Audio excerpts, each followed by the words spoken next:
जादुई झोंपड़ी का राज। एक ज़माने की बात है।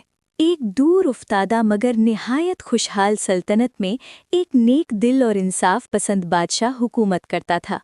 उसकी सल्तनत अमन, अदल और खुशहाली की मिसाल समझी जाती थी।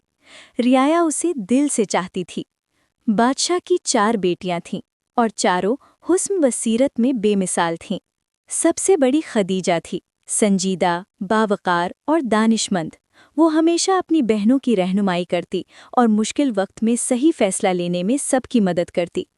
सादिया नर्म दिल और हमदर्द थी, दूसरों के दुख दर्द को अपना समझती।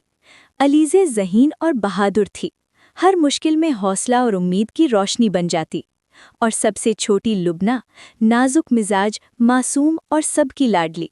उसकी मुस्कुराहट से जैसे महल की फिजा जगमगा उठती।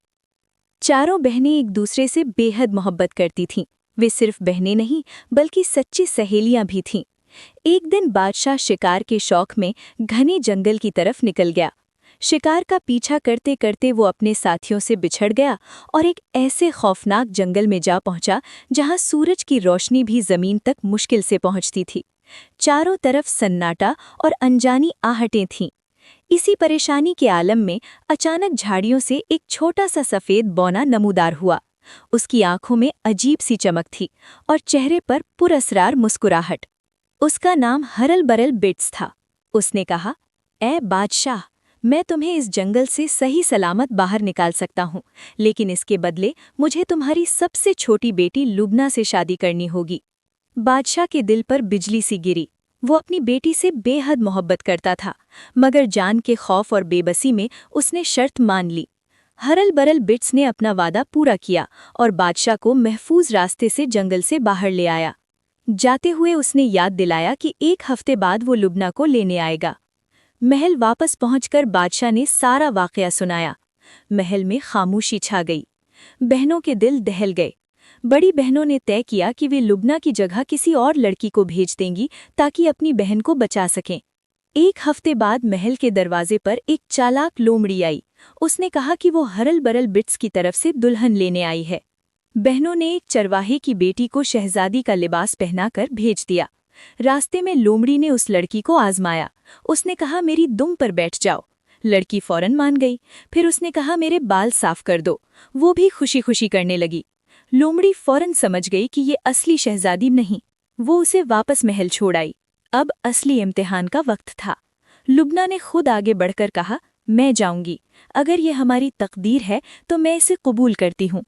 इस बार जब लोमड़ी ने उसे अपनी दुम पर बैठने को कहा तो लुबना ने वक़ार से इनकार कर दिया। जब बाल साफ करने को कहा तो उसने नरमी से मगर मजबूती से मना कर दिया। लोमड़ी मुतमईन हो गई।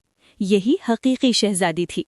वो लुबना को जंगल की गहराइयों में एक छोटे से लकड़ी के घर तक ले गई जहां हरल बरल बिट्स रहता था।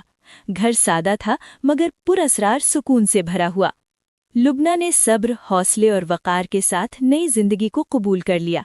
उधर महल में तीनों बहनें बेचैन रहने लगीं। आखिरकार वे चुपके से जंगल की तरफ रवाना हुईं और ढूंढते ढूंढते उसी झोपड़ी तक पहुंच गईं। चारों बहनें दोबारा इकट्ठी हो गईं और वहीं रहने लगीं।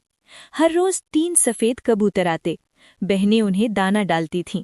एक दिन हरल बरल बिट्स ने लुबना से कहा, आज जब कबूतर आए तो बीच वाले कबूतर की गर्दन काट देना। लुबना का दिल कांप उठा, मगर उसे महसूस हुआ कि इसके पीछे कोई राज है। उसने हिम्मत और एतमाद के साथ हुक्म मान लिया। जैसे ही उसने ऐसा किया, अचानक रोशनी की चमक फैली। बौना एक निहायत खूबसूरत शहजादे में बदल गया और तीनों कबूतर भी नौजवान शहजादों में तब्दील हो गए।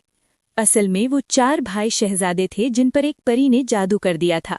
शर्त ये थी कि जब कोई सच्ची मोहब्बत, सब्र और कुर्बानी के साथ उन्हें कबूल करेगा तो जादू टूट जाएगा। लुबना और उसकी बहनों की सच्ची मोहब्बत ने वो जादू तोड़ दिया। सब महल वापस लौटे। बादशाह खुशी के आंसू बहाने लगा। जल्द ही चारों शहजादों की शादियां चारों शहजादियों से हो गईं। बादशाह ने तख्त व ताज उन्हें सौंप दिया।